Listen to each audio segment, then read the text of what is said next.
Hi, welcome to You and Your Health. I'm your host, David Bertone. Today's show, we're going to talk about some common injuries that occur to the shoulder. Lots of people have questions about different injuries that occur to the shoulder, and there's some myths and misinformation out there about various pathologies that can occur in the shoulder. So we brought in an expert to talk about shoulder injuries. Our guest today is Dr. Brian Torpey. Dr. Torpey is a board-certified orthopedic surgeon and a partner in Professional Orthopedic Associates with offices in Tinton Falls, Toms River, and Freehold. Dr. Torpey is also the team physician for Monmouth University and Georgian Court University. Dr. Torpey, welcome to the show. Thanks, Dave. Thanks for having me on the show. Great. Tell us a little bit about your background.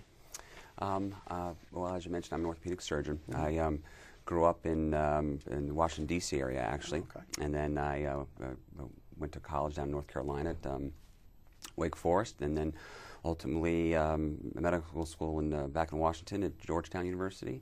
And then I finished up my orthopedic training at Johns Hopkins with a fellowship in sports medicine. Great.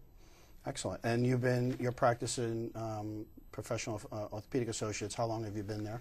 I've been there for 16 years now. Okay.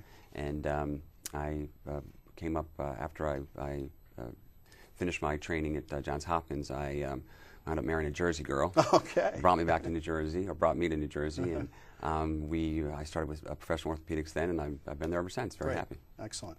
And I know, during the course of your career, you've seen obviously many different injuries, and the shoulder just happens to be one of the areas that you have expertise in. So we wanted to talk a little bit about some of the common ailments of the shoulder. And I think before we do that, we need to review for people some anatomy about the shoulder.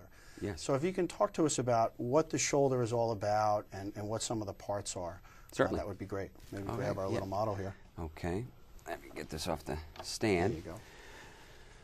The shoulder people think of the shoulder as one joint, but in actuality, it's really four joints. And if we take a look at this model of the shoulder, we have the collarbone up top, and we have the arm hanging down.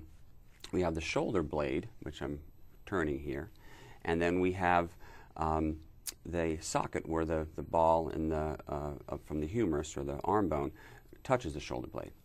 Now, the four joints are where the collarbone touches the breastbone, where the collarbone touches the top of the shoulder, where the ball and the socket touch, which is what we usually think of as the shoulder joint, and then where the shoulder blade glides on the ribs in the back of the shoulder.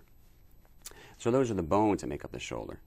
And then, as with all joints, there are muscles that go around the joint to make the joint work. They're not shown on this model, but they are the rotator cuff and then what we call the shoulder stabilizers. Great. Now, I mean, that's one of the common things. When people think about the shoulder, they just think about the main joint, which is the ball and the shelf area there, or what we call the glenohumeral joint. But there are four joints, and that creates a lot of motion, right? So the shoulder has a large degree of mobility. Yes, the shoulder is very, very complex in its motion. It's a ball and socket joint, so it allows the arm to move in many different directions.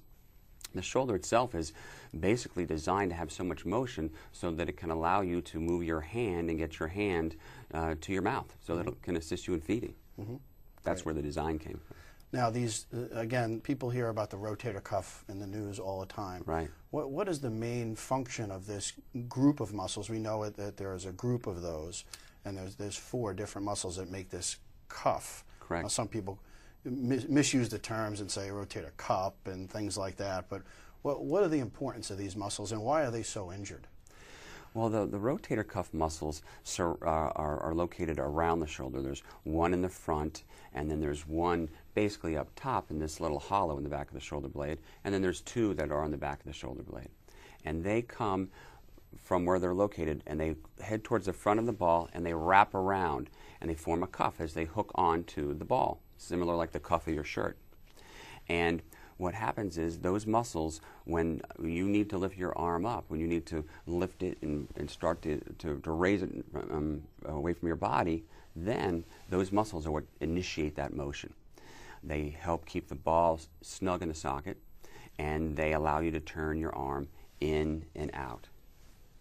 Very important muscles. So their function not only to help you raise the arm, but also to keep the ball in that socket, right? That's correct. One of the confusing things when my patients are, They don't understand the instability factors of the shoulder and how without these dynamic supporters, they can develop some pretty significant problems. So that's why we tend to work on those a lot. That's a very important point.